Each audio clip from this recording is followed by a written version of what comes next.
Hi, welcome to another episode of Maritime Conversations. I'm Swaroop Anand. With me is Commodore Srikant Kesnur. Welcome, Commodore. How are you doing? Good to see you again, Swaroop, after a bit of a break. Yes. Welcome back to the show, so to say. Right. Commodore, September was a very busy month for the Navy. I think it has been doing the rounds on social media. The different port calls that the different warships of the Navy have been, doing in just 1 month, right? So you had the Srikant, doing port calls in the Mediterranean Sea. You had the first training squadron in your old haunt, the east coast of Africa. You had Kadmat in Australasia, I think, Australia, Fiji, Papua New Guinea. You had the chief in Sri Lanka. So it was a very busy month, September, for the Navy. And it seems like they've started October on an equally busy footing. The new fleet commander of the Western Fleet took command, and within days he was at sea with the whole fleet. And this is, of course, about and they were doing this exercise called the Exercise Konkan 2025. So I thought let's talk about the busy month that the Navy has been having, and of course the exercise itself.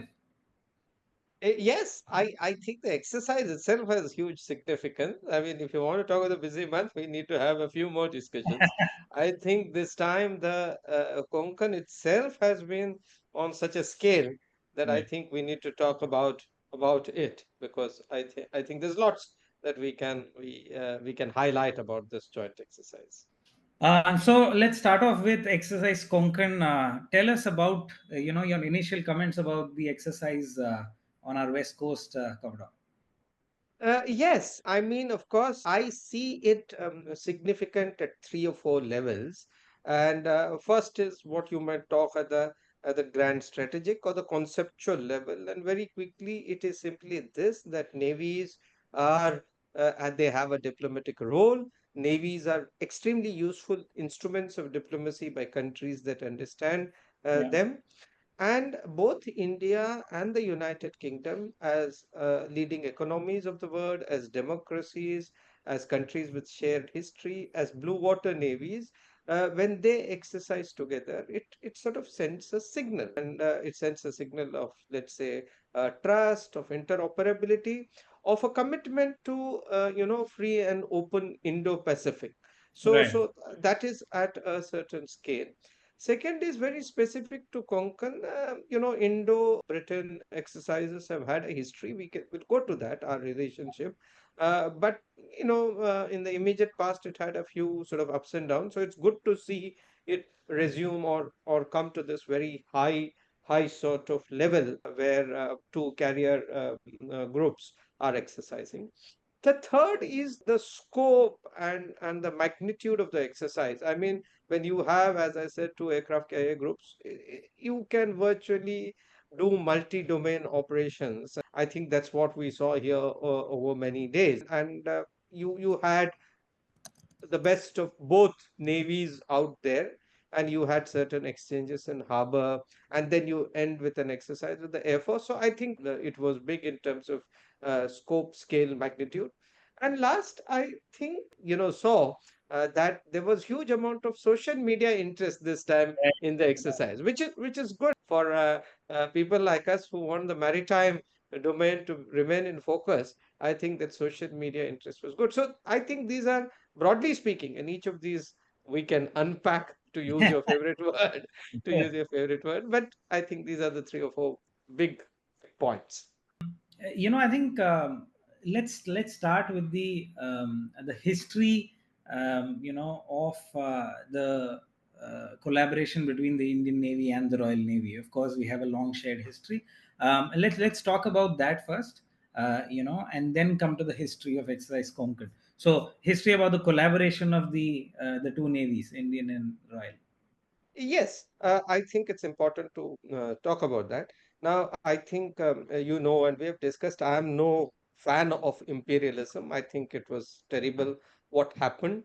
Uh, and I also do not subscribe to the school of thought which places the origins of our navy with the coming of the British. I think Right. we hark I think we need to locate that into our maritime past of more than 2000 years. You know, Absolutely. having said that, I think some of our formal structures and templates derive from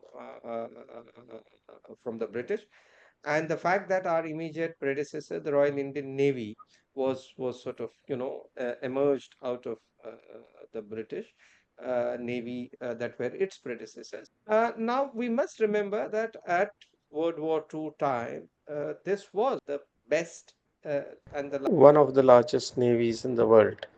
So to that extent, the fact that we trained with them, our initial leaders trained there, I think that was a great grooming ground. And that in turn influenced the way that our Navy was structured. So I put this in two or three, as far as independent Indian Navy is concerned, in two or three phases. And very quickly, you had a phase, say, from 47 to 64 or something, when Right. training, hardware, everything Yeah, was with the Brits. that's right. After 64, when we turned progressively towards the Soviets, then now your training started to be almost everything in India. Hardware was less and less, but you still had the Leander project collaboration. Then you had the Yes. Sea Harriers come in. Then you had the Virat come in. So you had another 20 years of mid-level cooperation. And I think after the coming in of Virat, save for Krishna and some Right. exchanges here and there, it came down completely. That's right. Now this happens. Countries have different interests. Their navies go through ups and downs. But the fact is, there is a shared history. You have common protocols. We understand each other's language as well, and there are lots of commonalities from, as they say, from cricket to cuisine to language. Everything is there. Uh, Specific to joint exercises too, Swaroop, you are aware that there used to be something called the joint exercises Trincomalee. G. The Indian and the other Commonwealth navies used to exercise. In fact, the last exercise, the last edition that was held in 1964 was huge. It Yeah, similarly had two aircraft carrier groups. It that's had right. the Australian Navy, the Canadian Navy, the New Zealand Navy. It had the Air Force, the Royal Air Force, the Australian Air Force, the Fleet Air Arm. You had the Indian aircraft carrier Vikrant, you had Victorious from UK, and you had about 10,000 personnel. So Right. that was the high in terms of joint exercises. Thereafter, um, uh, JET stopped, exercises stopped, Britain stayed west of Suez, so to say. See, there were still the occasional exercise. I remember, for example, on Ganga in 93, Right. we exercised with HMS Southampton. There used to Right. be the odd port visits and exercises, but in a structured way, Konkan began in 2004. I was a fleet staff, and that Mm. was good because that's the time you were starting Indra, you were starting Varuna. I mean, Yeah. Malabar had begun much before. So the Indian Navy had grown in strength. So all these came together. Now, Right. specific to Konkan over the last 20 years, there was a bit of up and down. And I think it Mm. also reflected with the fact that the Royal Navy was cutting down in a big way from its, That's, high once upon a time. yeah. And therefore, I have seen, for example, one out of these was simply a tabletop edition or it was a watered down edition. So, in Right. the last couple of years, I think a couple of years back, you had the Queen Elizabeth come and you had some exercises. And this one, of course, was the Big Dada. So, it is welcome because these are two countries for various reasons joined at the hip, so to say. It makes sense for blue water navies with common ideals, so to say, to Right. operate together. So that's the history broadly. You know. Got it. Got it. Now let's come to this edition. We have had some lovely pictures come out of the exercise. You had the two carriers operating together.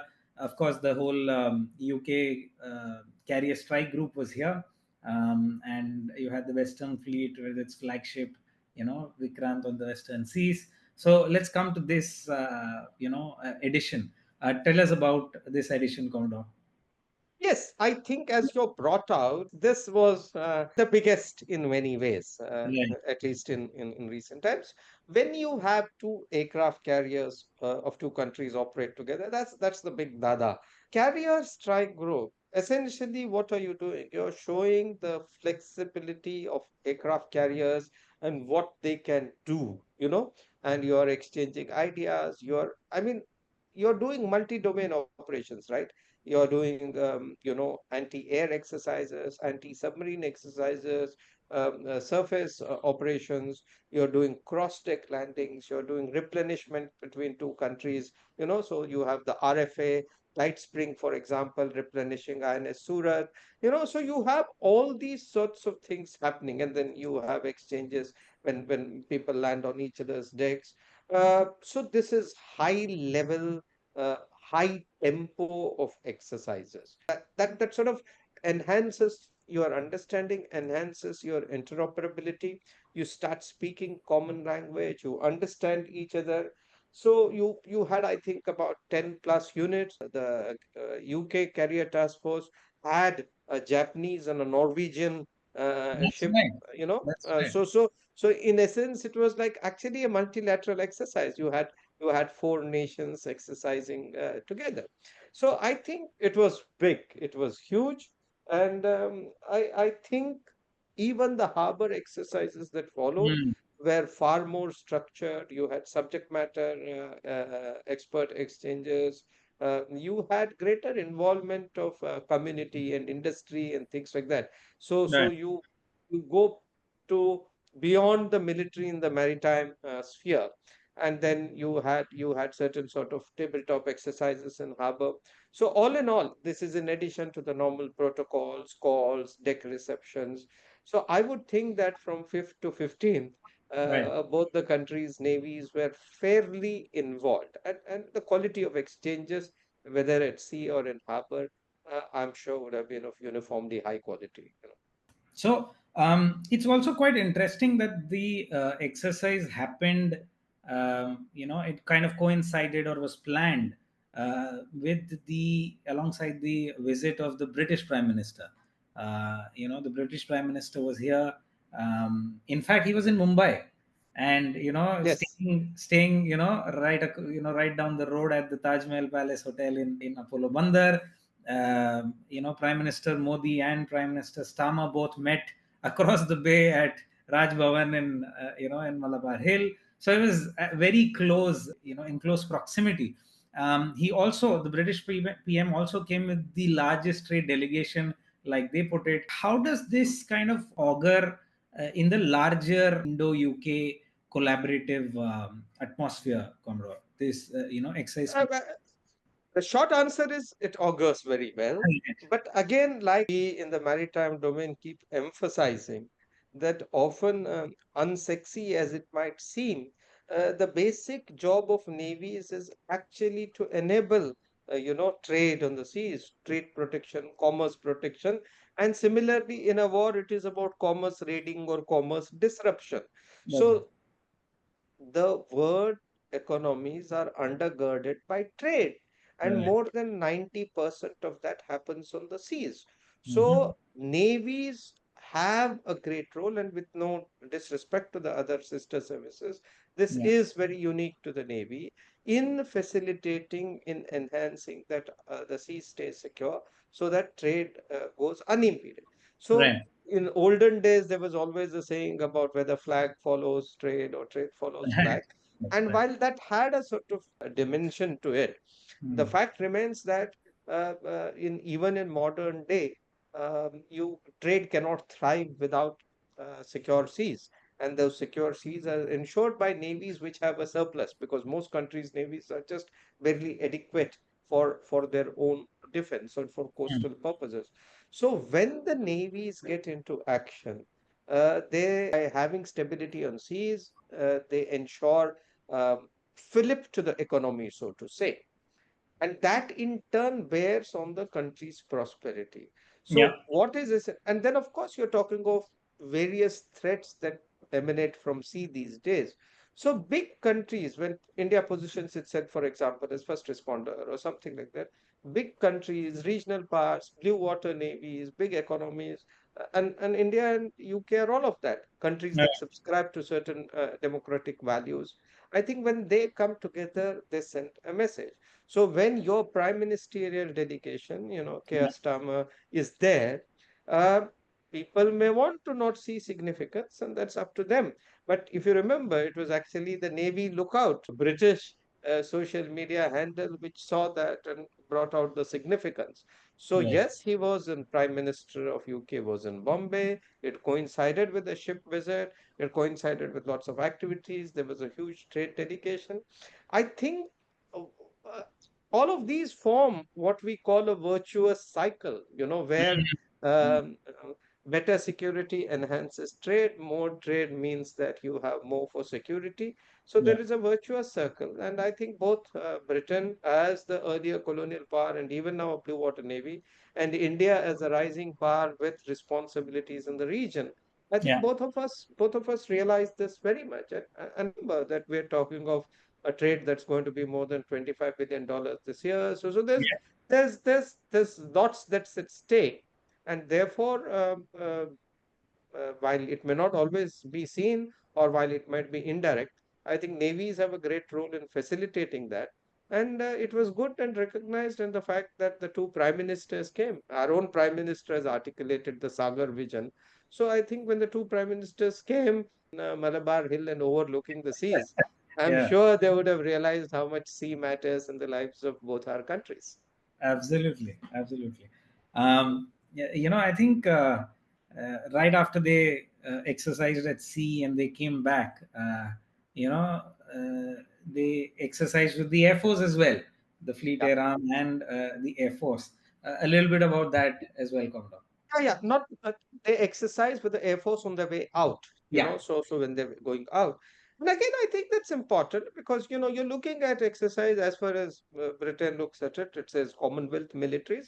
It's good for our Air Force to exercise with a carrier strike group of another country and to see what are the various dimensions that a carrier strike group brings in.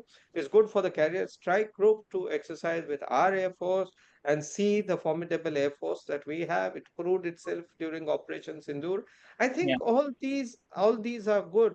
We must remember that when countries exercise together, in addition to interoperability, you're also benchmarking yourself against each yeah, other. You're sort of trying to get or follow each other's best practices. So this is very good. The Indian Navy and Indian Air Force have themselves enhanced the scale of our exercises together. So right. I see this as a very good development for both our Air Force and for the Royal Navy. How do you see the future, going forward, Commodore? While Konkan, of course, started in 2004, this was the biggest two carrier strike groups. What do you think about the future? How is this going to, continue? See, there are two or three aspects to it. One is that I think in a word where international relations is becoming, let's say, more and more fuzzy, Mm. and multipolarity is a norm. And while there will be one or two big hegemons or aspiring hegemons, I think power is sort of more distributed, and in such a time, I think countries like both India and the United Kingdom, as I said, democracies, countries with shared interests by and large, it doesn't mean we agree on everything. Countries with shared interests, countries that are large economies in the top 10 and blue water navies. I think we can together get in a sense of global good, No. if I can say that, or contribute to global good. Our ambassador, Vikram Doraiswamy, said a few Yeah, days back that you can't have defense ties with those countries with whom you are standoffish. So yeah, clearly, we're not standoffish, whatever is the earlier issues. And he also brought out how India is a far more confident country now, exactly. which has shed the shyness and the hesitations of past. So Hmm. I would think, particularly because over the last couple of decades, these exercises had seen ups and downs, unlike, say, Malabar or Varuna. This is my opinion, which had been on more steady sphere. So I'm Hmm. glad to see Konkan come back and become big in its own way. And considering the commonalities between India and UK, I think there is much to be achieved by our navies operating together, exercising together, because that contributes to overall close relationship between the two countries, which the ambassador has highlighted, more visits, more, diaspora, culture, a lot of things. So the navies also can contribute in that. On, uh, I'm not saying on the other hand, on the flip side, but also we need to remember, in the history, if you remember, 1964 became a turning point because you are aware, Yeah, the British refused to give us submarines or that's equipment right. that we wanted. Yeah. The point is that these exercises must lead to something concrete, Mm. which can help both the countries. Right. So there has been recent talk about Rolls-Royce and India operating together, seeing about different sorts of propulsion, whether both the navies and countries and R&D organizations can look in terms of hybrid operations from aircraft carriers.